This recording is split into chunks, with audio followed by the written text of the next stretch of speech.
हाय दोस्तों, नमस्कार। देखिए दोस्तों, आज हम इस वीडियो में जानेंगे राजस्थान का इतिहास।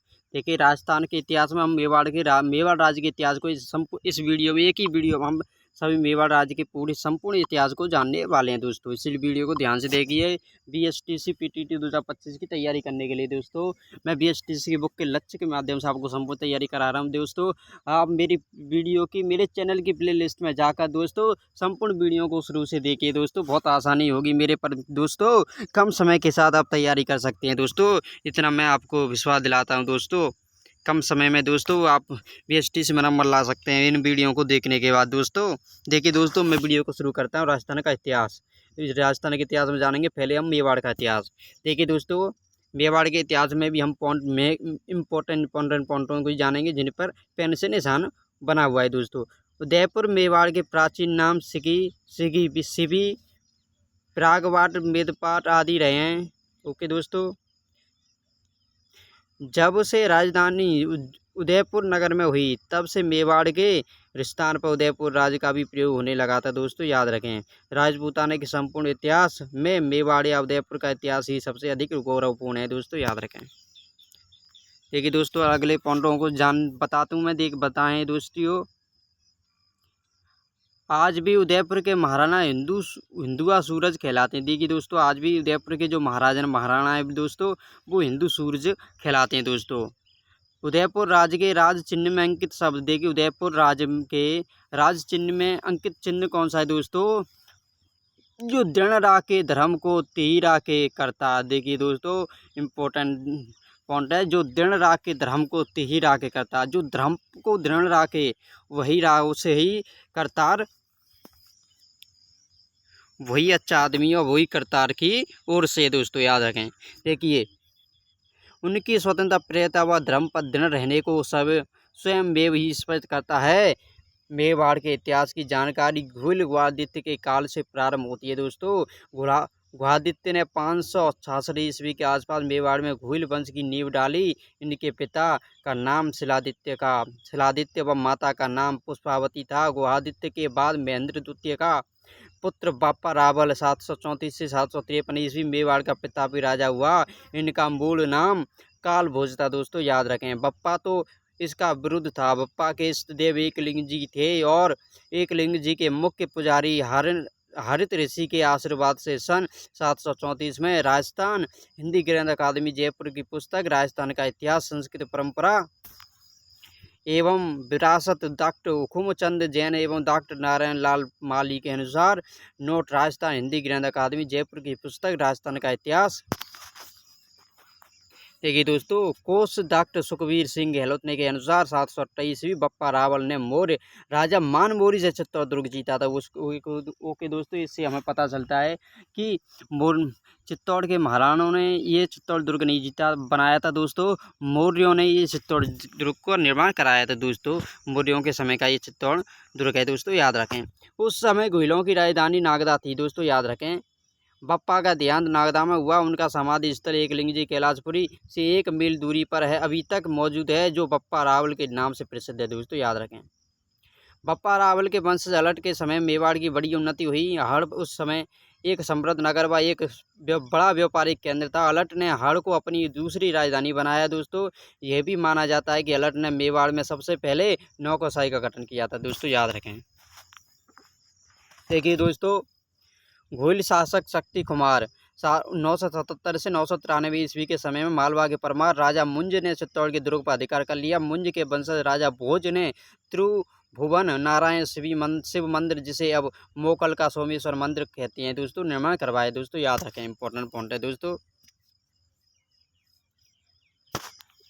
देखिए दोस्तों, हम ऐसे ऐसे पॉइंटों को देखेंगे मुख्य मुख्यों जहाँ से प्रश्न बनते हैं दोस्तों। देखिए दोस्तों, हम यहाँ से पढ़ेंगे।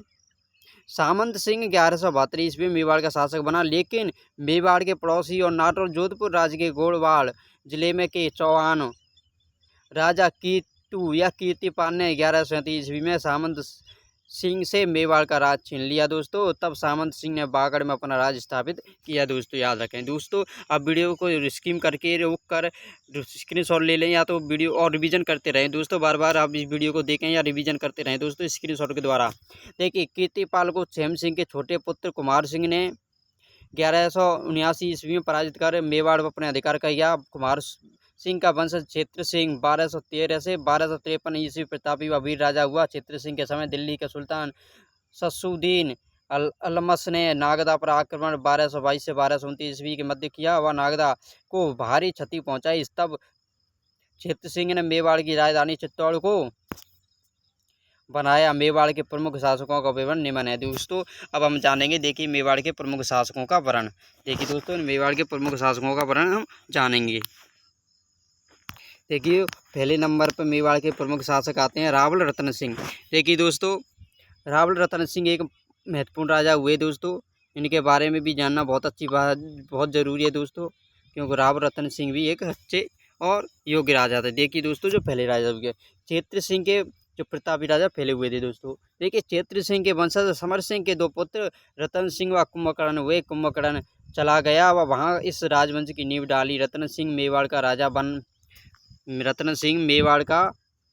राजा बना और रावल रतन सिंह के शासनकाल की प्रमुख घटना चित्तौड़ का प्रथम शाखा थी दोस्तों, याद रखें। दिल्ली के सुल्तान अलाउद्दीन खिलजी ने चित्तौड़ पर 28 जनवरी 1303 ईस्वी में आक्रमण किया। 26 अगस्त 1303 ईस्वी को चित्तौड़ का किला फतेह किया।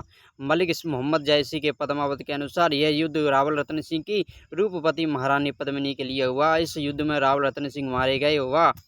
रानी पद्मिनी ने जौहर किया। इस युद्ध में गौरा व बादल दो वीर युवकों ने महत्वपूर्ण भूमिका निभाई व वीर गति को प्राप्त हुए। अलाउद्दीन खिलजी ने चित्तौड़ का किला अपने पुत्र खिरजा खां को सौंपकर उसका नाम खिरजाबाद रख दिया दोस्तों, याद रखें। देखिए दोस्तों, चित्तौड़ के प्रथम शाखे में प्रसिद्ध इतिहासकार व कवि अम्बीर खुसरो अलाउद्दीन खिलजी के साथ था। यह राजस्थान का दूसरा शाखा था। रानी पद्मिनी सिंघल देश के राजा गंधर्व सेन की पुत्री थी दोस्तों, याद रखें। देखिए अलाउद्दीन खिलजी द्वारा चित्तौड़ पर आक्रमण करने के मुख्य कारण अलाउद्दीन का अत्यधिक महत्वाकांक्षी और साम्राज्यवादी होना। चित्तौड़ दुर्ग का सामरिक महत्व भौगोलिक स्थिति, दिल्ली से मालवा, गुजरात और दक्षिण भारत जाने वाला मुख्य मार्ग इसी पास होकर गुजरता दोस्तों। रावल रतन सिंह की सुंदर रानी पद्मिनी को प्राप्त करने की लालसा भी बताई जाती है दोस्तों, याद रखें। देखिए दोस्तों, अब हम अगले राजा को जानेंगे दोस्तों, जो हम्बीर देव चौहान है दोस्तों। हम्बीर महाराणा हम्बीर देश की दोस्तों बहुत ही इंपॉर्टेंट महाराणा हुए दोस्तों। अब से देखिए घुल राजवंश की जो शाखा का नाम है वो राणा के नाम से जाना जाएगा। देखिए दोस्तों, हम पढ़ते हैं दोस्तों, आप बताएंगे सब मिल जाए। 1326 ईस्वी में, देखिए दोस्तों, 1326 में सिसोदिया शाखा के राणा आरजी सिंह के पुत्र राणा हम्बीर ने चित्तौड़ पर भाके राजा जैसा को हराकर अपना अधिकार कर लिया और चित्तौड़ में घुइलों के ही वंशज सिसोदिया वंश की नींव डाली। तब से मेवाड़ के शासक महाराणा कहलाने लगे दोस्तों, याद रखें दोस्तों, महाराणा कहलाने लगे। राणा हम्बीर ने दिल्ली के सुल्तान मोहम्मद तुगलक के चित्तौड़ पर आक्रमण को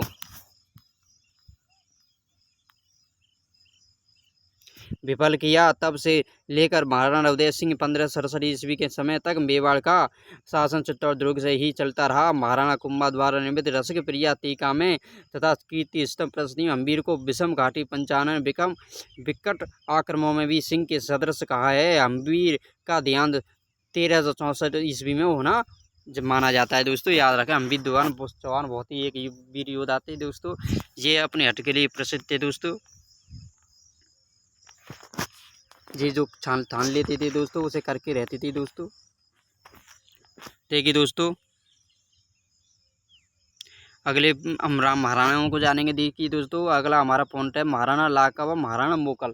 देखिए महाराणा लाका और महाराणा मोकल के बारे में जानेंगे, इम्पोर्टेंट पॉइंटों को। देखिए दोस्तों, वीडियो को ध्यान से देखिए, बिल्कुल स्किप ना कीजिए दोस्तों, बहुत ही इंपॉर्टेंट वीडियो होने वाला ही है।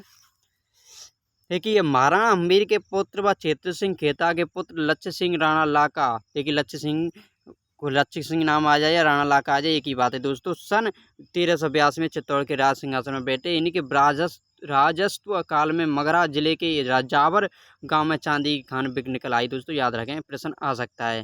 देखिए इनके शासन काल में जावर गांव में चांदी की खान निकल आई दोस्तों, याद रखें, जिसमें चांदी और शीशा बहुत निकलने लगा, जिससे राज्य की आय में बड़ी वृद्धि हुई। महाराणा लाका के काल में ही एक बंजारे ने पिछोला झील का निर्माण करवाया था, याद रखें दोस्तों।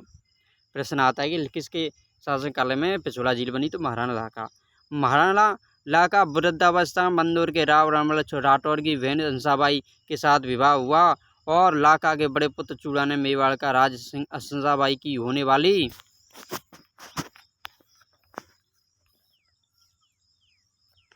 संतान को देने की भीषण प्रतिज्ञा की। हंसाबाई ने मोकल को जन्म दिया। वो महाराणा मोलाका की मृत्यु 1421 ईस्वी के बाद चूड़ा ने मोकल को राज सिंहासन पर बिठाया। रघुकुल में यह तो रामचंद्र ने पितृशक्ति के कारण ऐसा ज्वलंत उदाहरण दिखलाया, या फिर चूड़ा ने महाराणा मोकल ने समेश्वर मंदिर का जीर्णोद्धार करवाया तथा द्वारकानाथ विष्णु का मंदिर बनवाया। महाराणा मोकल की हत्या महाराणा लिखिता की पासवान के पुत्र चाचा और मीरा ने सन 1433 ईस्वी में की। महाराणा मोकल की हत्या का बदला राव रणमल ने चाचा और मीरा को मार कर लिया। दोस्तों याद रखें। देखिए दोस्तों, अगले महाराणा जानेंगे जो कि बहुत इंपॉर्टेंट महाराणा है दोस्तों, महाराणा कुंभा। देखिए दोस्तों, बहुत प्रतापी राजा महाराणा कुंभा, जिन्होंने बहुत अपने जीवन में बहुत किलों का निर्माण करवाया दोस्तों। और देखिए बहुत ही वीर योद्धा हुए महाराणा कुंभा। देखिए दोस्तों, कुंभा के बारे में हम इम्पोर्टेंट पॉइंटों को जानेंगे। महाराणा मोकल की हत्या हो जाने के बाद महाराणा कुंभा अल्पावस्था, देखिए छोटी आयु में सन 1433 में चित्तौड़ के शासक बने। महाराणा कुंभा को हिंदू सुल्तान तथा अभिनव भट्टाचार्य कहा जाता है। महाराणा कुंभा के शासनकाल में मेवाड़ का मांडू के सुल्तान महमूद से सन 1437 में सारंगपुर के पास घोर युद्ध हुआ, जिसमें कुंभा विजयी हुए। दोस्तों इस युद्ध का प्रमुख कारण महाराणा कुंभा द्वारा सुल्तान महमूद खिलजी से चाचा के लड़के महपा पवार का एकाकी मांग करना था। सुल्तान महमूद अपने शरणागतों को छोड़ने के लिए तैयार नहीं था। महाराणा कुंभा ने इस विजय के उपलक्ष्य में अपने उपास्य देव विष्णु के निमन चित्तौड़ के किले में विशाल विजय स्तंभ कीर्ति स्तंभ बनवाए। दोस्तों यह कीर्ति स्तंभ 1440 ईस्वी में बनवाया शुरू किया, जो 1448 ईस्वी में बनकर पूर्ण हुआ। दोस्तों बहुत इंपॉर्टेंट किला स्तंभ है दोस्तों, याद रखें। इस स्तंभ की ऊंचाई 120 फुट है व इसमें 9 मंजिलें हैं। संपूर्ण विश्व विजय स्तंभ हिंदू देवी देवताओं की अद्वितीय मूर्तियों में हिंदू शैली के अलंकरण से सुशोभित है। इसे भारतीय मूर्ति कला का विश्वकोश कहा जाता है। देखिए दोस्तों कितना इंपॉर्टेंट है दोस्तों। यह स्तंभ निर्माता व सूत्रधार जेता और उसके पुत्र नापा पौमा व पुंजा की देखरेख में बनवाया गया था। कीर्ति स्तंभ प्रसिद्धि के रचयिता कवियत्र थे, लेकिन इनका निधन हो जाने के कारण इस प्रस्तुति को उनके पुत्र कवि महेश ने 1460 ईस्वी में पूरा किया। याद रखें दोस्तों। महाराणा कुंभा शिल्प शास्त्र के ज्ञाता होने के साथ साथ शिल्प कार्यों के भी बड़े प्रेमी थे। दोस्तों याद रखें। उन्होंने मेवाड़ में 32 किले, अनेक मंदिर व जलाशय बनवाए। कुंभा ने चित्तौड़ दुर्ग में 1448 में कुंभश्याम मंदिर, विष्णु मंदिर, आदिवराय मंदिर, 1458 ईस्वी में कुंभल गण दुर्ग, गोस्वामी मंदिर आदि बनवाए तथा एकलिंग के मंदिर का जीर्णोद्धार करवाया। उन्होंने 1452 से 53 ईस्वी विक्रम संवत 1509 माघ पूर्णिमा ईस्वी में अचल गण दुर्ग की प्रतिष्ठा की एवं अचलेश्वर के पास कुंभस्वामी का मंदिर बनवाया। बसंतपुर सिरोही जराज में कस्बे को पुनः बसाया। कुंभलगढ़ के दुर्ग का प्रमुख शिल्पी मन्नन था। दोस्तों याद रखें। दुर्ग के भीतर कुंभा ने कटारगढ़ बनवाया, जो कुंभा का निवास स्थान था। दोस्तों 1460 ईस्वी में कुंभलगढ़ प्रशस्ति का रचयिता भी कवि महेश ही था। दोस्तों याद रखें। महाराणा कुंभा के काल में रणकपुर के जैन मंदिरों का निर्माण 1439 ईस्वी में एक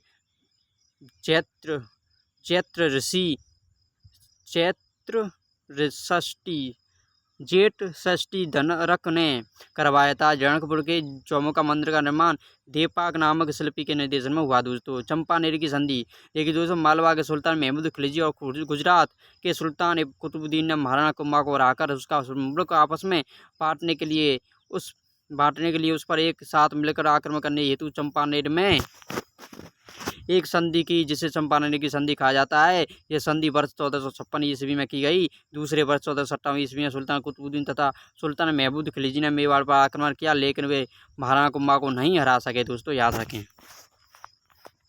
महाराणा कुंभा को मामूली बात नहीं थी दोस्तों हराना, बहुत ही। देखिए महाराणा कुंभा द्वारा रचित विभिन्न ग्रंथों के बारे में भी जान लीजिए। संगीत राज, यह कुंभा द्वारा रचित सारे ग्रंथों में सबसे बृहत सर्वश्रेष्ठ सरमोर ग्रंथ है। दोस्तों रसिक प्रिया, गीत गोविंद की इस टीका में प्रथम बार गीत गोविंद के प्रत्येक पद की गाई जाने वाली राग रागनियों को कुंभा द्वारा निश्चित किया गया है दोस्तों, याद रखें। सूर प्रबंध, इस रचना में गीत गोविंद के पदों का राग व ताल संबंधी विवरण तथा कुंभा के राजश्रित संगीतकार सहित अनेक संगीत के पूर्व आचार्यों का नाम और उल्लेख है दोस्तों, याद रखें। कामराज दोस्तों, यह ग्रंथ कुंभा के कामशास्त्र के विशारद होने का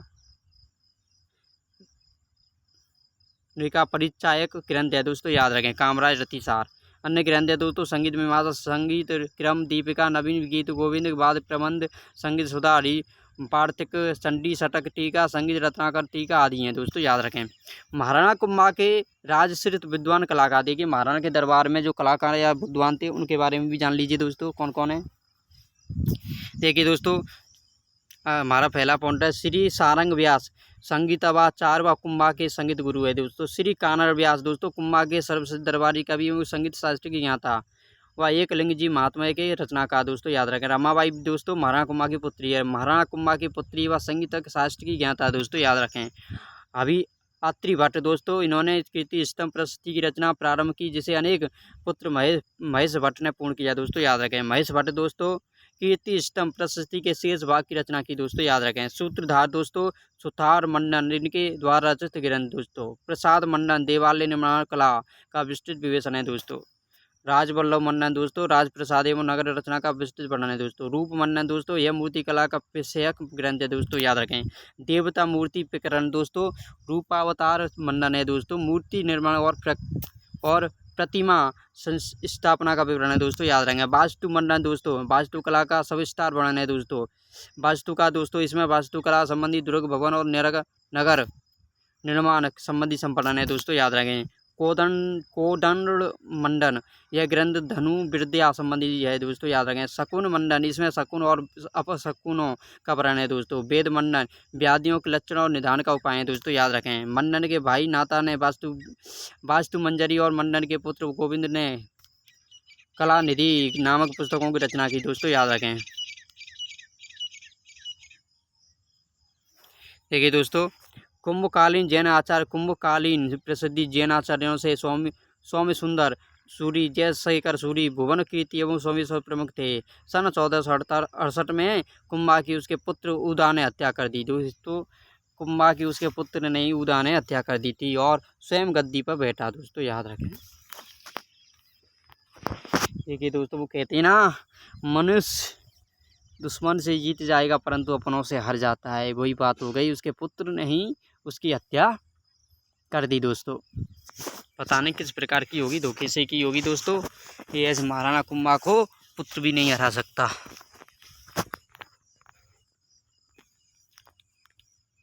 देखिए एक और प्रतापी राजा दोस्तों, देखिए दोस्तों जो महाराणा सांगा जिसे संग्राम सिंह कहते हैं दोस्तों। देखिए महाराणा सांगा दोस्तों बहुत ही वीर शासक थे दोस्तों। कहा जाता है कि महाराणा सांगा के 84 घाव, एक पाँव कटा हुआ दोस्तों, एक आंख फूटी हुई थी दोस्तों, फिर भी युद्ध में पीछे नहीं हटते थे दोस्तों। इतनी वीरता से लड़ते थे दोस्तों, फिर भी दोस्तों लोगों को इनके युद्ध को देखकर भयभीत हो जाती थी दोस्तों। इनके बारे में पढ़ने के बाद देखिए आप भी साहस से और वीरता से भर जाएंगे दोस्तों, मैं आप विश्वास के साथ कहता हूँ दोस्तों। देखिए दोस्तों महाराणा सांगा 1509 से 1528 ईस्वी देखिए दोस्तों इनका शासन रहा था दोस्तों। देखिए दोस्तों महाराणा संग्राम सिंह मेवाड़ के परम यशस्वी शासक महाराणा कुंभा के पुत्र तथा महाराणा रायमल के तीसरे पुत्र थे दोस्तों। महाराणा सांगा का जन्म 12 अप्रैल 1482 को तथा राज्याभिषेक 24 मई 1509 को हुआ। अजमेर के करमचंद पवार ने सांगा को उनके बड़े भाइयों से बचाकर अज्ञातवास में रखा था तथा राज्याभिषेक से पूर्व तक वे सांगा के आश्रिता बने रहे दोस्तों, याद रखें। संग्राम सिंह के शासन ग्रहण के समय दिल्ली में लोधी वंश के सुल्तान सिकंदर लोधी, गुजरात में महमूद शाह बेगड़ा और मालवा में नासिर शाह खिलजी का शासन था दोस्तों, याद रखें। मेवाड़ के पड़ोसी राजपूत राज्यों को पुनः मेवाड़ के प्रभाव में लाने के लिए राणा सांगा ने विवाहित संबंध स्थापित किए। महाराणा सांगा और मालवा। देखिए दोस्तों, 1511 ईस्वी में नासिरुद्दीन खिलजी की मृत्यु के बाद महमूद खिलजी द्वितीय मालवा की गद्दी पर बैठा, किंतु नासिरुद्दीन के छोटे भाई साहिब खान ने महमूद को हटाकर सिंहासन अधिकृत कर लिया। फरवरी 1518 में सुल्तान महमूद खिलजी द्वितीय की सहायतार्थ गुजरात के सुल्तान मुजफ्फर शाह ने मालवा पर आक्रमण कर मांडू के दुर्ग को हस्तगत किया। चंदेरी के शासक मेदिनी राय की सहायता हेतु अनुरोध पर राणा सांगा ने मालवा की ओर प्रस्थान किया, लेकिन मांडू के दुर्ग के पतन के समाचार सुनकर कागौरव दुर्ग पर आक्रमण कर इस दुर्ग को मेदिनी राय ने के अधिकार में सौंप वे मेवाड़ लौट आए। दोस्तों, मेदिनी राय की शक्ति को समाप्त करने के उद्देश्य से महमूद ने गागौरव पर आक्रमण किया। मेदिनी राय की प्रार्थना पर सांगा पुनः गागौरव पहुंच गए व महमूद से युद्ध किया। इस युद्ध में सांगा को निर्णायक विजय प्राप्त हुई। महमूद को बंदी बना लिया गया, लेकिन बाद में राणा ने उसके साथ मानवीय व्यवहार करते हुए उसे क्षमादान देकर मालवा लौटा दिया। दोस्तों, याद रखें। देखिए दोस्तों, अब हम इम्पोर्टेंट पॉइंट को जानेंगे। दिल्ली सल्तनत और सांगा घातोली का युद्ध। देखिए, बहुत ही इम्पोर्टेंट युद्ध है दोस्तों। महाराणा सांगा ने अपने जीवन में 16 युद्ध लड़े दोस्तों। देखिए 17 युद्ध लड़े दोस्तों, जिनमें 16 युद्धों में महाराणा सांगा विजयी रहे दोस्तों, ये कहा जाता है। और देखिए, एक आखिरी युद्ध हारे थे जो 17वां था। सांगा के राज्यारोहण के समय दिल्ली का सुल्तान सिकंदर लोदी था। सिकंदर लोदी की मृत्यु के बाद उसका श्रेष्ठ पुत्र इब्राहिम लोदी 22 नवंबर 1517 को दिल्ली के तख्त पर आसीन हुआ। राणा सांगा ने पूर्वी राजस्थान के उन क्षेत्रों को जो दिल्ली सल्तनत के अधीन थे जीतकर अपने राज्य में मिला लिया था। इससे इब्राहिम लोदी ने क्रुद्ध होकर सांगा को सबक सिखाने के लिए मेवाड़ पर आक्रमण किया एवं दोनों के मध्य 1517 में हड़ौती की सीमा पर घाटोली का युद्ध हुआ। इस युद्ध में इब्राहिम लोदी की पराजय हुई। दोस्तों, याद रखें। देखिए दोस्तों, बाड़ी धौलपुर का भी युद्ध जान लीजिए।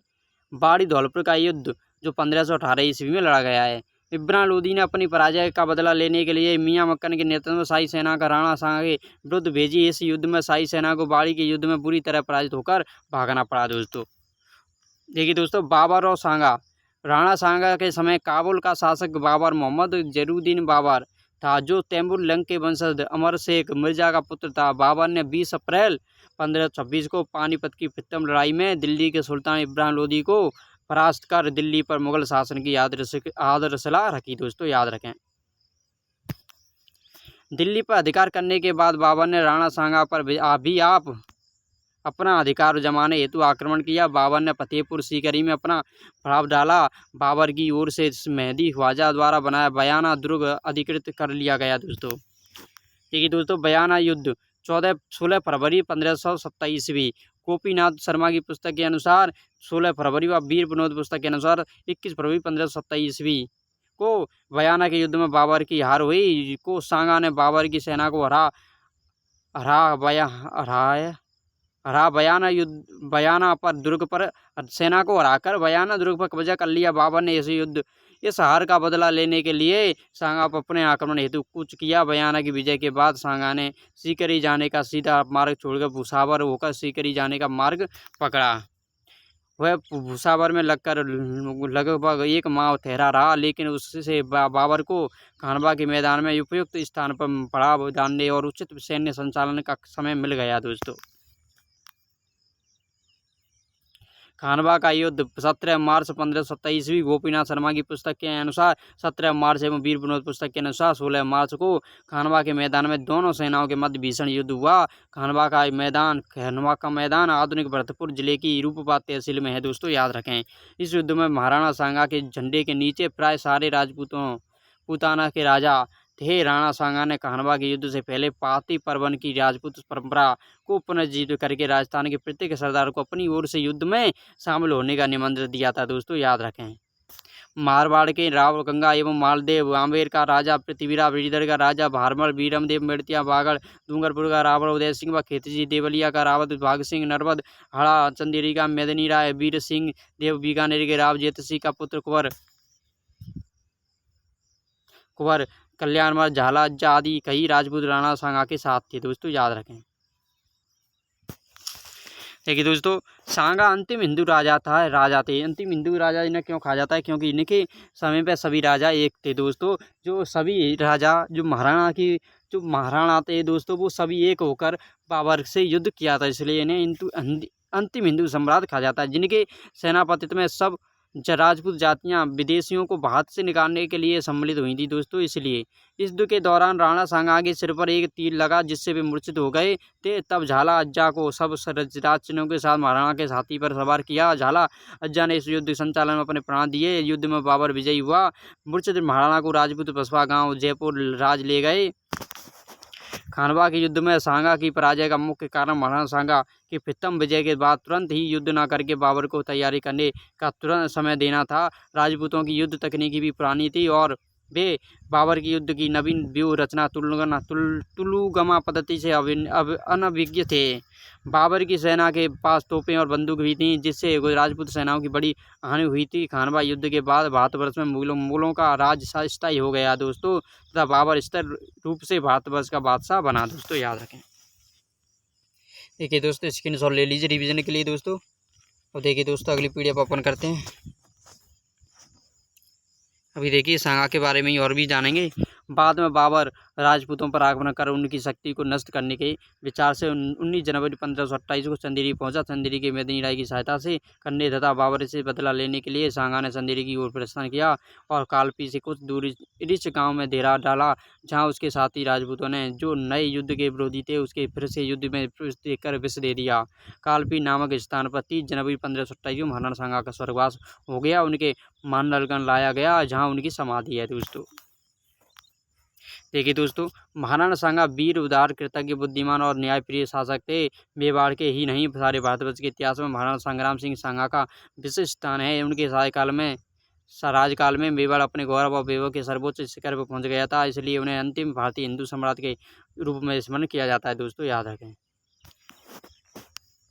महाराणा सांगा की मृत्यु के बाद 5 फरवरी 1527 के आसपास चित्तौड़ के राज का स्वामी राणा रतन सिंह हुए। महाराणा रतन सिंह की सन 1531 में बूंदी के राजा सूरजमल के साथ आपसी लड़ाई में मृत्यु हो गई। साथ ही सूरजमल भी मारा गया। फिर रतन सिंह के छोटे भाई विक्रमादित्य 1531 में मेवाड़ के राजा बने। उनके समय गुजरात के सुल्तान बहादुर शाह ने सन 1533 में ईस्वी में चित्तौड़ पर आक्रमण किया। रानी करमती ने बादशाह हुमायूं से सहायता मिलने की आशा पर अपना वकील उसके पास भेजा, लेकिन उसने सहायता ना की। करमवती ने सुल्तान से संधि की। 23 मार्च 1533 ईस्वी को सुल्तान चित्तौड़ से लौट गया। 1534 ईस्वी में सुल्तान ने फिर से आक्रमण किया। महाराणा विक्रमादित्य को उदय सिंह सहित बूंदी भेज दिया गया तथा और युद्ध तक देवल्य के रावत बाघ सिंह ने को महाराणा का प्रतिनिधि बनाया गया। रावत बाघ सिंह दुर्ग के पालनपोल दरवाजे के बाहर तथा राणा सज्जा व सिंगा हनुमान पोल के बाहर चढ़ते हुए वीरगति को प्राप्त हुए। सेनापति रूमी खां के नेतृत्व में बहादुर शाह की सेना विजयी हुई और हाड़ी रानी करमती ने 8 मार्च 1535 को जोर किया और यह युद्ध पूर्ण हुआ। यह युद्ध चित्तौड़ का दूसरा सागा कहलाता है दोस्तों, याद रखें।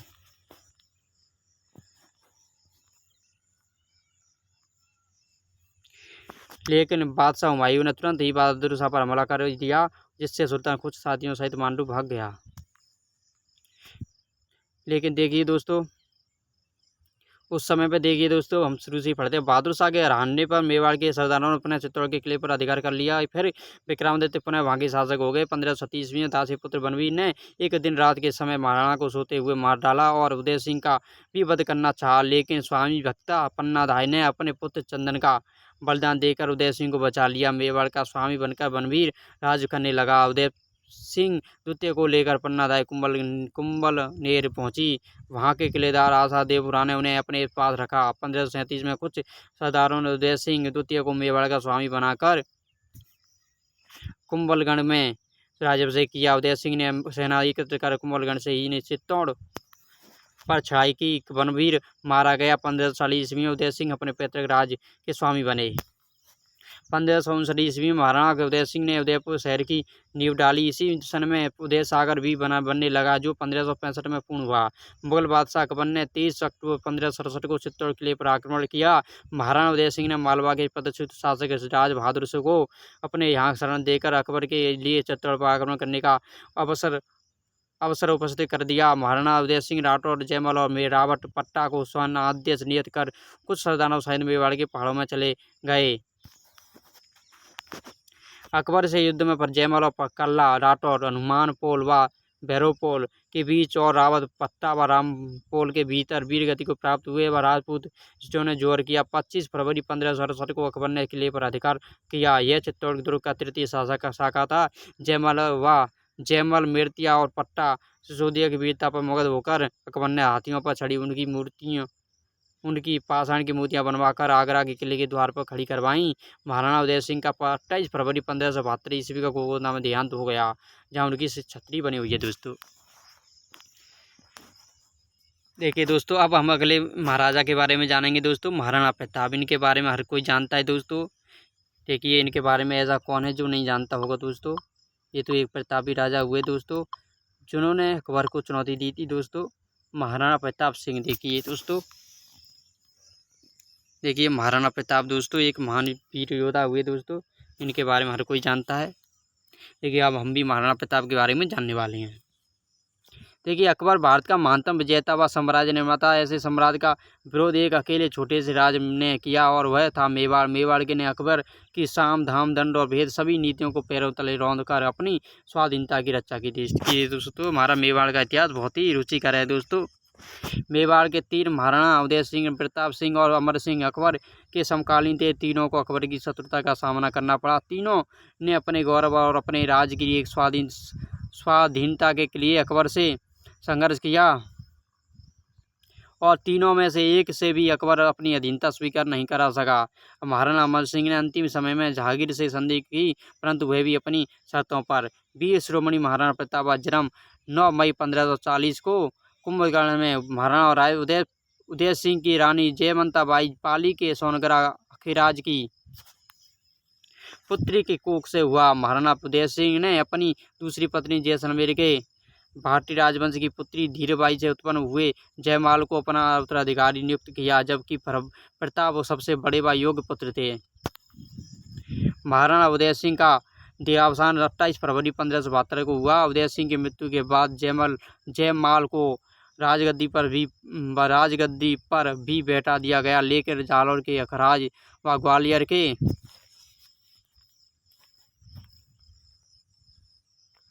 राम सिंह ने इसका विरोध किया तथा प्रमुख सरदारों की सहमति से महाराणा उदय सिंह की उत्तर प्रक्रिया से लौटकर संगोकुल नाम महाराणा प्रताप को राज सिंहासन में बिठाया गया। यह एक प्रकार से राजमहलों की संक्रांति भी थी दोस्तों, याद रखें।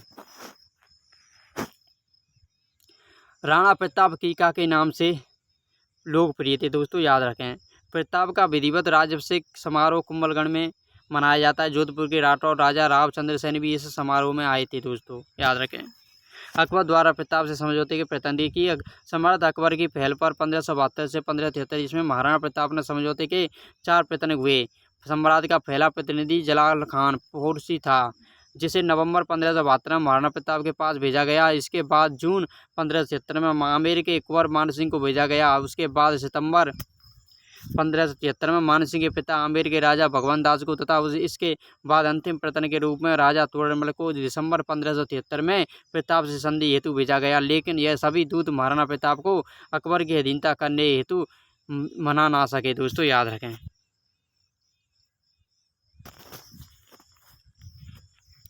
देखिए दोस्तों, आप स्क्रीनशॉट ले लीजिए दोस्तों। महाराजा आप स्क्रीनशॉट ले सकते हैं दोस्तों, जिससे कि आपका रिवीजन होता रहे मेरे दोस्तों। और वीडियो को स्किप करके भी आप रिवीजन करते रहिए, स्वयं भी पढ़ती रहिए दोस्तों। मैं आपको प्रमाण के साथ BST सिविल लक्ष्य के माध्यम से पढ़ा रहा हूँ दोस्तों। हल्दी घाटी का युद्ध देखिए दोस्तों, इम्पोर्टेंट युद्ध है जो। देखिए दोस्तों क्या था दोस्तों, हल्दी घाटी का युद्ध। देखिए दोस्तों, हल्दी घाटी का युद्ध। संधि के सभी प्रयास विफल हो जाने पर देखिए दोस्तों, संधि के सभी प्रयास विफल हो जाने पर अंततः सम्राट उपकरण कुंवर मान सिंह के नेतृत्व में शाही सेना को महाराणा प्रताप पर आक्रमण करने हेतु 3 अप्रैल 1576 को अजमेर से रवाना किया। मान सिंह ने मानगढ़ में डेरा डाला। मान सिंह के जीवन की यह पहली लड़ाई थी जिसमें वह स्वयं सेनापति बने थे। दोस्तों याद रखें, यहाँ की मिट्टी हल्दी के समान पीली होने के कारण इसका नाम हल्दी घाटी पड़ा। दोस्तों याद रखें, महाराणा प्रताप अकबर की सेना के मध्य खमनोर गांव के पास की समतल भूमि हल्दी घाटी के मैदान रक्त तलाई में 21 जून 1576 विक्रम संवत 1633 को हल्दी घाटी का प्रसिद्ध युद्ध हुआ।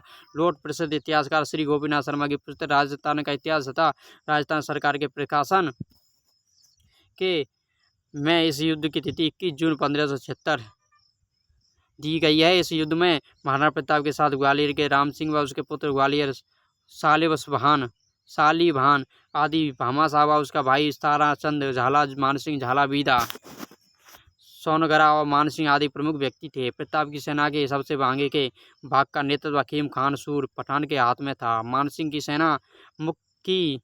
सेना की मुख्य अग्रिम पंक्ति का संचालन आसफ खान और जगन्नाथ कस्बा कर रहे थे। दोस्तों इस युद्ध में शाही सेना के साथ प्रमुख इतिहासकार अलब बदायूं भी उपस्थित था। दोस्तों याद रखें, हल्दी घाटी के युद्ध में महाराणा प्रताप घायल हो जाने गए थे। प्रताप युद्ध क्षेत्र छोड़ने को तैयार नहीं थे, लेकिन झाला बीदा ने प्रताप का राजस्थान स्थान लिया और प्रताप के स्वामी भक्त सामंत व सैनिक प्रताप को सुरक्षित स्थान तक ले गए।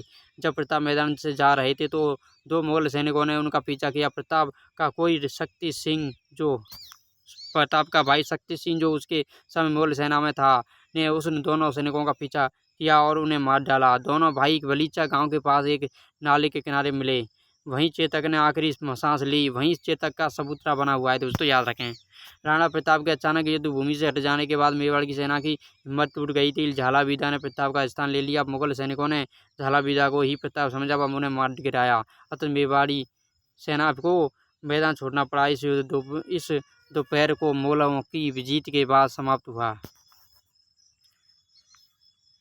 कुंवर मानसिंह अगले दिन को गोंदा चला गया। मुगलों का लक्ष्य प्रताप था, वह ना पकड़ा जा सका ना मारा जा सका। प्रताप युद्ध के बाद कोलायरी गांव पहुंचे। अपना इलाज करवाकर प्रताप कोलायरी से कुंभलगढ़ गए।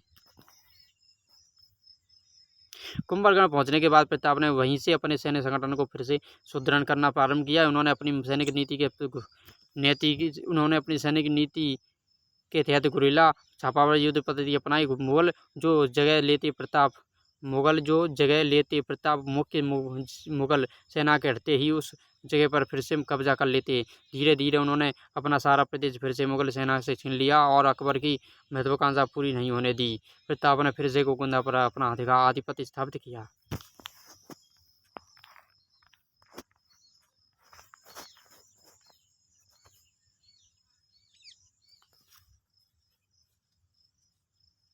देखिए दोस्तों, अक्टूबर 1576 में अकबर ने स्वयं ही अजमेर से मेवाड़ पर चढ़ाई आरंभ की। उसने नवंबर 1576 में उदयपुर जीता हुआ, उसका नाम महमूद शाह रखा। दोस्तों बादशाह अकबर द्वारा शाहबाज खां को मेवाड़ पर भेजना। बादशाह ने प्रताप को पकड़ने के लिए शाहबाज खां के नेतृत्व में शाही सेना को भेजा। प्रथम बार 15 अक्टूबर 1577 को शाही सेना को दुर्ग कुंभलगढ़ आक्रमण हेतु रवाना किया, जो चित्तौड़ के बाद राज्य की राजधानी हो गया था। शाही सेना ने कुंभलगढ़ दुर्ग पर अधिकार कर लिया, लेकिन वह महाराणा प्रताप को नहीं पकड़ सके। भामाशाह की भेंट। महाराणा प्रताप कुंभलगढ़ से निकलकर रणकपुर पहुंचे और वहां से मेवाड़ की सीमा पार कर ईडर में निकल गए। वहीं चुलिया ग्राम में भामाशाह ने उन्हें काफी धन भेंट कर उनकी आर्थिक सहायता की। भामाशाह का जन्म 1547 ईस्वी में ओसवाल परिवार में भारमल के यहाँ हुआ। इन्हें मेवाड़ के उद्धारक के रूप में स्मरण किया जाता है। महाराणा प्रताप ने महासाहानी रामा के स्थान पर भामाशाह को अपना प्रधान बनाया था। दोस्तों याद रखें, द्वितीय बार 15 दिसंबर 1577 को एवं तृतीय बार 15 नवंबर 1579 को शाहबाज खान महाराणा प्रताप अपने पर अधिकार करने के लिए भेजा गया, लेकिन वह असफल ही रहा। देखिए दोस्तों, भामाशाह, इसीलिए तो दोस्तों महाराणा प्रताप के समय भामाशाह ने महाराणा प्रताप को सहायता की थी धन देकर। दोस्तों इसीलिए तो आज के समय में जो लोग दान देते हैं या दानी होते हैं, उन्हें भामाशाह के कहकर पुकारते हैं लोग। देखिए हमने स्कूलों में कॉलेजों में जरूर देखा होगा। देखिए दोस्तों, दिवेर का युद्ध। देखिए दिवेर का युद्ध अक्टूबर 1582 महाराणा प्रताप ने मेवाड़ की भूमि को मुक्त कराने का अभियान दिवेर राजसमंद से प्रारंभ किया। दिवेर के शाही थाने का मुख्तार सम्राट अकबर का काका सुल्तान खान था। महाराणा प्रताप ने उस पर अक्टूबर 1582 में आक्रमण किया। महाराणा प्रताप को यश और विजय प्राप्त हुई। दिवेर की जीत की ख्याति चारों ओर फैल गई। दिवेर की जीत के बाद महाराणा प्रताप ने चामन में अपना निवास स्थान बनाया। अकबर ने आमेर के राजा भारमल के छोटे पुत्र जगन्नाथ कछवा के नेतृत्व में 5 दिसंबर 1584 को एक विशाल सेना मेवाड़ के विरुद्ध रवाना की। वह भी प्रताप को नहीं पकड़ सका। यह अकबर का प्रताप के विरुद्ध अंतिम अभियान था दोस्तों, याद रखें। नई राजधानी बनाया। देखिए दोस्तों, प्रताप ने 1585 में चांवल में मेवाड़ की नई राजधानी स्थापित की। प्रताप के अंतिम 12 वर्ष और उनके उत्तराधिकारी महाराणा अमर सिंह के राजकाज के प्रारंभिक 16 वर्ष चांवल में बीते। चांवल 28 साल मेवाड़ की राजधानी रहा। चांवल गांव से लगभग आधा मील दूर एक पहाड़ी पर प्रताप ने अपने महल बनवाए। 19 जनवरी 1597 को प्रताप का चांवल में देहांत हुआ। चांवल से कुछ दूर वाड़ोली गाँव के निकट महाराणा का अग्नि संस्कार हुआ, जहाँ उनकी छतरी बनी हुई है। देखिए दोस्तों, महत्वपूर्ण तथ्यों के बारे में जान लीजिए दोस्तों, जो बहुत ही इम्पोर्टेंट है दोस्तों। महत्वपूर्ण तथ्य दोस्तों, हल्दी घाटी के युद्ध में हकीम खां सूर एवं चित्रकला के क्षेत्र में नसीरुद्दीन को महत्व प्रदान करना महाराणा प्रताप की धर्मनिरपेक्षता को सिद्ध करते हैं दोस्तों। कर्नल टॉड ने हल्दीघाटी के युद्ध को मेवाड़ की थर्मोपली और दिवेर के युद्ध को मेवाड़ का मैदान कहा था। अबुल फजल ने हल्दीघाटी के युद्ध को खमरोर का युद्ध तथा बदायूं ने गोगुंदा का युद्ध कहा। याद रखें दोस्तों।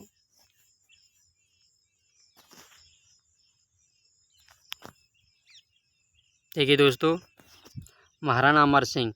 देखिए महाराणा अमर सिंह 1597 से 1620 ईस्वी। देखिए महाराणा अमर सिंह महाराणा प्रताप सिंह के पुत्र थे दोस्तों। इनके बारे में भी कुछ बातें जान लीजिए दोस्तों।